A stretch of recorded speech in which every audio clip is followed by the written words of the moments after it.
ఏమిటంటే దేవుడు తన పక్షమున ఉండాలని, తనను ఘనపరచాలని నరులను చేసుకుంటే, ఈ నరులందరూ కూడా భూమి మీద విస్తరించడం ప్రారంభించిన తర్వాత వారికి నచ్చినట్లుగా జీవించటం ప్రారంభించారు.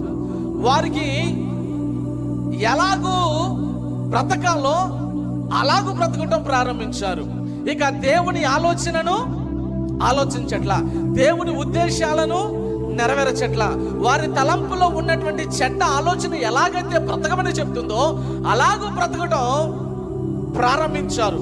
అలా ప్రారంభించి అలా బ్రతుకుతున్నటువంటి పరిస్థితులు జరుగుతున్నప్పుడు, దేవుడు ఇదంతటిని చూస్తున్నప్పుడు ఒక్కడు కూడా లేడు భూమి మీద దేవుని పక్షమున నిలబడేవాడు అని అనుకుంటున్నప్పుడు, ఇలా జీవిస్తూ ఉన్నప్పుడు మంచివాడు లేడు అని అనుకుంటున్నప్పుడు, అయితే